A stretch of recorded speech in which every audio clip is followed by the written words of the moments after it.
Greatness. It's just something we made up. Somehow we've come to believe that greatness is a gift, reserved for a chosen few. For prodigies. For superstars. And the rest of us can only stand by watching. You can forget that. Greatness is not some rare DNA strand. It's not some precious thing. Greatness is no more unique to us than breathing. We're all capable of it. All of us.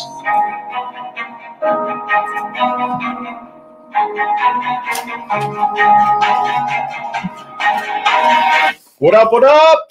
Episode 2, Mike on the mic. Thank you for tuning in on all the podcast platforms. Thank you for watching live on Facebook and listening on rtfsportsnetwork.com. It's a little chilly, rainy day today, but we got a great show set up for you. And by we, I mean me and the two Doges. This isn't Twist Sports Talk where I have my two hosts. This is Mike on the mic. So welcome. We are going to kick off the show with an interview. Jeremy Sutherland, he's the CEO and co-founder of Hybrid Nation. Let's bring him on the show. What up, Jeremy? What's up, Mike? How you doing? Good. How you doing, man? Happy Saturday. Yeah, man. Just another day, another dollar.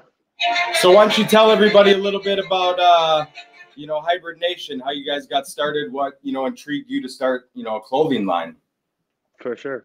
Really we started, it was just a concept that came up. The short story is started at college down in Northfield. I went to Carleton College, small little liberal arts school, bunch of nerdy little liberal kids.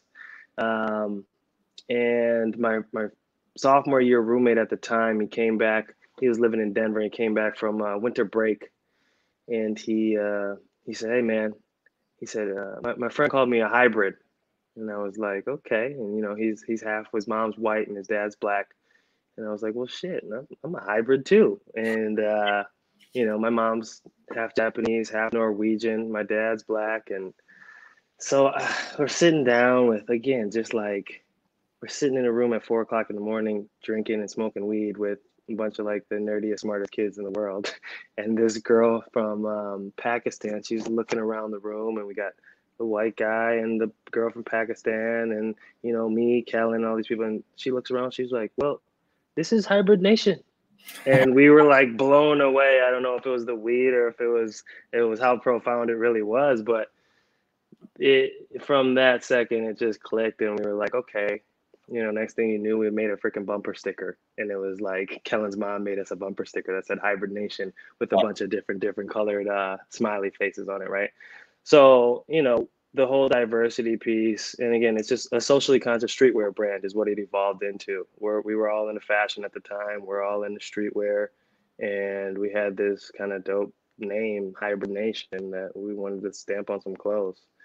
So, that was 12 years ago, sophomore year of college. And today we kind of evolved into, full-blown cut and sew streetwear brand, socially conscious streetwear brand, promoting diversity, inclusion, positivity, all that stuff that, say Nike does on one day a year when they drop their equality t-shirt, you know? So that's kind of the short story of how we kind of evolved over the last 10 years into a full-time gig. That's what I love about the brand is it's the message behind the brand. I'm repping the hat right now. My oldest daughter, her mom is mixed black and white. So she's a hybrid too. It's dope. So I definitely promote it. We got the website there on the bottom. Definitely go in hybridnationclothing.com. Get your face masks because you can't go anywhere apparently without them with this COVID bullshit. Crazy, right? So where's the brand at now? You're based here out of Minnesota, but you're in LA a lot. How you pushing everything? Where are you guys at now? So I live in LA. That was just a move for the brand, just to do some more networking. I was meeting a lot of people and meeting people on the weekends, and the following weekend they hit me up for a event that I need to be at, and I'd be like, well, it's -30 and I'm in Minnesota right now, so I can't be there. So that started happening at more of a at scale. So I made the move out there, started to cement some of those relationships just to kind of further the brand. LA is kind of the epicenter of even from manufacturing to just trying to get the brand out there in the right hands. But Minnesota's home, man. Minnesota is where 90% of our 80% of our customer base is right now. Um, the day ones who have been there, watch the brand evolve from a stamp on a t-shirt to, some of the most comfortable joggers and hoodies anybody's ever worn. So, um, shit, you were a big part of our latest project, Yeah, with the Timberwolves. So that was dope. that whole evolution, we just keep that kind of stuff at home, So, And is that kind of the future then for Hybrid Nation, is trying to maybe get your stamp on some, you did the thing with the Wolves, maybe some things out in LA, kind of attach your name to some high profile stuff. I know me and your brother have been friends for years, having kind of celebrity, wearing, he doesn't do the flat bell. He does the 70-year-old man curved, the dad hat, fisherman's hat, but, he on Top Chef and kind of that stuff, and brought your brand, elevated it to a whole new level. Is that kind of the future, Hybrid Nation? For sure. I mean, the best way to get that, we're not a funded company, right? So we don't have $10 million to go spend $9 million of it on dressing up influencers all over the world and having them parade around in our stuff. So we're doing it grassroots route. So we're keeping it in the network for sure. I mean, unfortunately, the COVID thing took hold, and we had some pretty dope collabs with some major professional teams lined up. Some teams in LA saw, I got a couple buddies working for some teams out there. They saw what we were doing over at the Timberwolves, wanted to do some similar things. So yeah, definitely. Hopefully this snowballs into some bigger things. And, some of those projects got canceled. Some of them just got postponed. So like we have some cool shit coming up very soon. But, that's definitely the plan. Dope. Well, get at Jeremy at JSouthHN on Twitter. Check them out, hybridnationclothing.com. They got a bunch of cool ass shit, man. I appreciate you coming on the show, promoting the brand.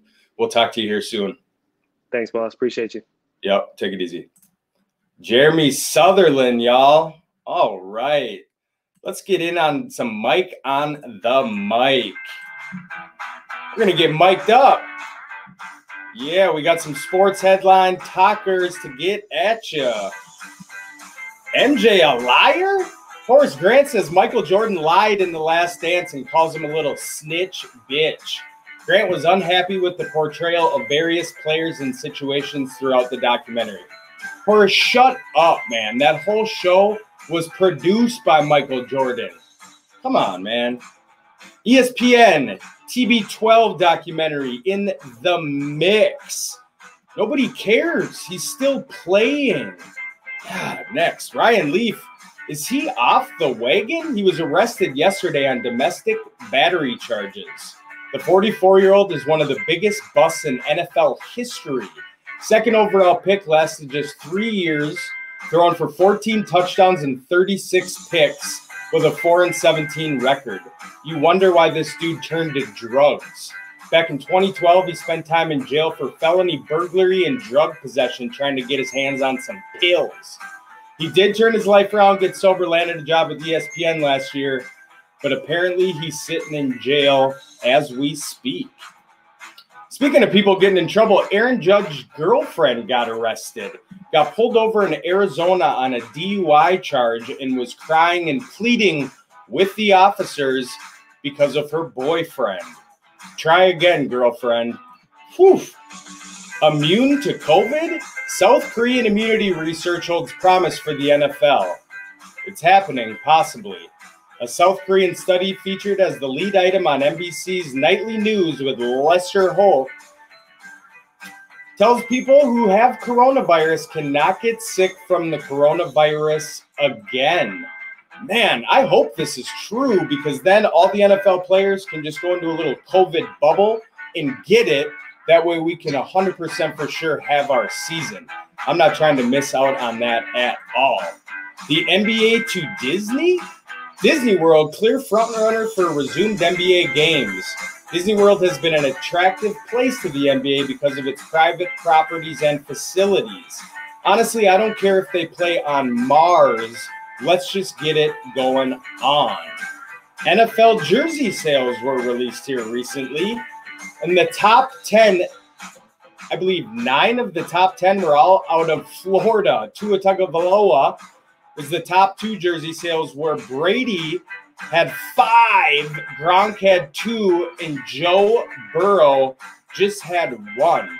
I mean, I know Tom Brady's good. He's obviously getting a documentary here soon, but is he really good enough to have 5 of the top 10 jersey sales? The Tampa Bay Buccaneers jerseys are horrible. Nobody wants to wear that bullshit. I want to see the numbers from when Brett Favre joined the Minnesota Vikings on that purple. Now, those are some lovely, lovely jerseys. Whew, now that is the end of Mic'd Up on today's episode. So every week, we're going to go over a new top 5. 5, 4, 3, 2, 1. Boom. This week, we are going to talk about sports movies, and I'm going to break down my top 5 for you. Now, this is an interactive show. You people watching, you can tune in, try and call me out, but this is my show, and I'm right, so screw you. Here we go. We're just going to list down some sports movies. Let's start with Major League. Great baseball flick. We have another one in Dodgeball. Now, these are some of my favorites. They didn't make my top 5, but Dodgeball, Talladega Nights, those are great, funny movies, okay? Days of Thunder, Cold Trickle, Tom Cruise, one of the greatest racing shows of all time. How about The Karate Kid? How about The Fighter with Mark Wahlberg, huh? Then we got Happy Gilmore. White Men Can't Jump. That's very racist. We can. We just can't jump high. That's what it should have been called. White men can't jump very high because we're athletically, whatever. Anyway, Rudy, Rocky, Creed. Now me, I think it's because I'm just a little younger. I did watch the Rocky movies growing up, but Creed is dope. Creed 2 is tight too. Get at it. Bad News Bears. Now, a lot of these older movies aren't on there just because I didn't see them. That doesn't make it bad. What up? Next, we got another golf movie in Tin Cup. Kevin Costner. Now, this almost cracked the top 5. This is a hell of a movie. Golf, a little boring, but movies about golf tend to be pretty good. Remember the Titans. This is another one that almost cracked in. Heartfelt movie. Here we go. Green Bay Greg right here. He says it's not very accurate. He's the type of guy who likes to do some research on some of these type movies and find the falsehoods in them. I just want to be entertained, Greg. If they were to actually make a movie based on what actually happened, nobody would watch it. And that is right, Terry. Caddyshack is next on my list. Is one of the best movies of all time, but it didn't crack the top 5. We're not there yet. Let's keep rolling down the list of sports movies. We got Any Given Sunday. We have Hoosiers, Moneyball.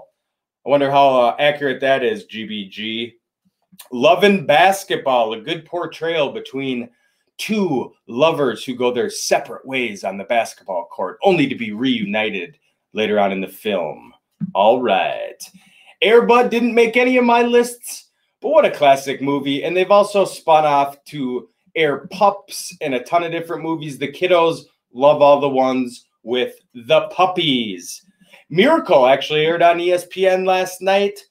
And that is a great flick and true to the movie. He Got Game, Field of Dreams, $1 Million Baby, A League of Their Own. Now that's good. Tom Hanks in that movie is phenomenal. I wonder if he's recovered from COVID right now, because he needs to get back into another sports movie. A League of Their Own is a classic joint right there. Ali. Man, I loved Ali. Jamie Foxx playing a crackhead. Anytime Jamie Foxx, yeah. Longest Yard made, no, it did not. Which Longest Yard, Terry? Again, we are a live interactive show, so please comment and I will throw it up on the show. We can chat about it. We can banter. We can do whatever. It's my show, all right? Longest Yard did not make it. I did not see the old one with Burt Reynolds. I saw the new one with Nelly and Ia. He ain't making my list. The Sandlot. Man, I had to wear these. And these aren't the PF Flyers, but those are the Chucks, the Chuck Taylors. I remember watching as a kid. I'm like, those shoes don't make it look like you can run faster, jump higher, but he outran the hell out of that big-ass dog. Mighty Ducks. Now, I put the first one, the trilogy is dope. All of them were filmed here in Minnesota. Adam Banks, Edina, Minnesota. Loved the Mighty Ducks. When they're rollerblading in the second one through the Mall of America, anytime movies have, you know, your childhood things in them, it's like, oh, I walked by that. I did that too. That always makes for a good time. And Blue Chips. Nick Nolte, Shaquille O'Neal, Penny Hardaway. There was another white guy who was a farmer. I don't think he actually played basketball, but that was a hell of a movie. So that is the rundown. Obviously, there are way more sports movies out there than the ones I listed. Yeah, Like Mike with Bow Wow. Terry's on a roll here. Like Mike also did not make the list. So let's get down to Mike on the mic. Top 5.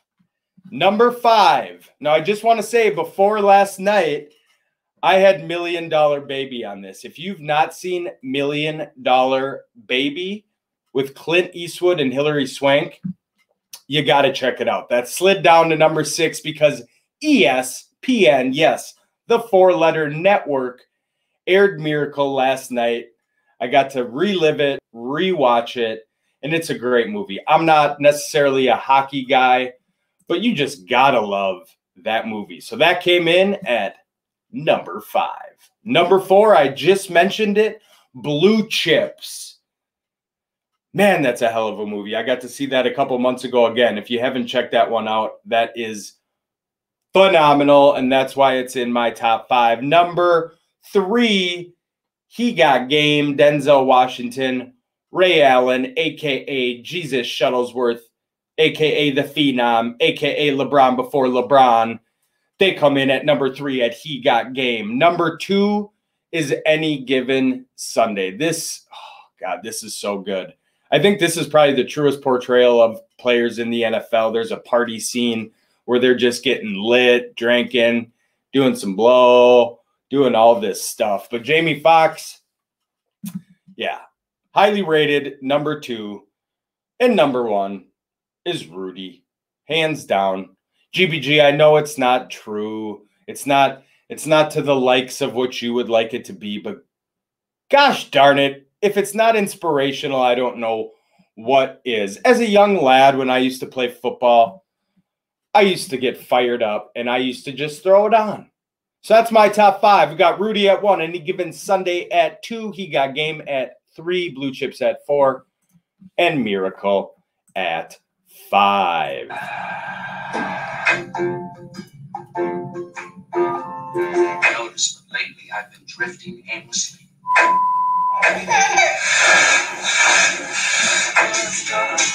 All right, we're going to give you a little TV show review here. I'm going to review a show every week. Right now it's on Netflix. It's called Outer Banks. A teenager enlists his 3 best friends to hunt for a legendary treasure linked to his father's disappearance. Now, when I first saw this show, little teeny bopper, John B., who's the main character, if he isn't a heartthrob, I don't know what is. God, I think God made him in his creation. He's a good-looking lad. Let's just say that. It got a 7.6 out of 10 on IMDb, 70% on Rotten Tomatoes. It's 10 episodes. You can watch them all first season. If you like it, you got to watch now because Netflix renews based on the first month viewership. So we're going to need your help, okay? I need your help. I want to watch season 2. Now, my review of it, I'm going to give it an 8. So I'm 0.4 ahead of IMDb. I give it an 8.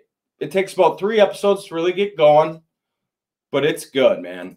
It is good.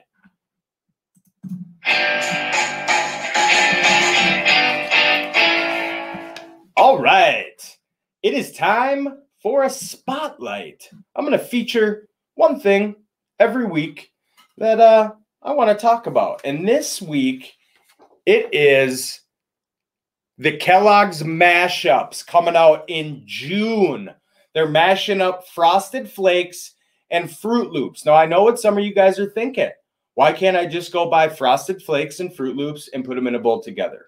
Well, you can, but Kellogg's made it a little bit easier by putting it in a box. It saves you half the cost of a box of cereal. Now, if it were me, my favorite cereal as a kid was Fruity Pebbles.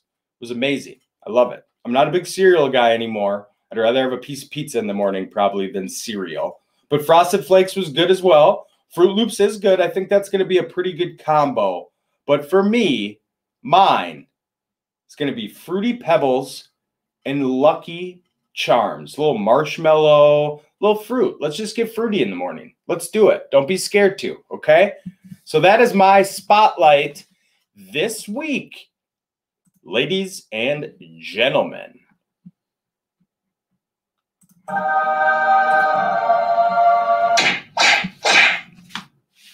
Random fact. Now, this is how we are going to end every mic'd up, all right? Every mic on the mic. You are going to leave with a little nugget just to think about, just to ponder a little bit, okay? Now, I got a whole list of them, but I think this one's important. This one, to me, is the most important. I'm going to take a little sip of coffee here. All right, so a little random fact to end our show each and every day. The Barbie doll's full name is Barbara Millicent Roberts from Willows, Wisconsin. And her birthday is March 9th, 1959. That's all the time I got for you this week, folks. Tune in next week for another episode of Mike on the Mic. We're gonna go inside, we're gonna go outside, inside and outside. We're gonna get them on the run, boys. Once we get them on the run, we're gonna keep them on the run. And then we're gonna go.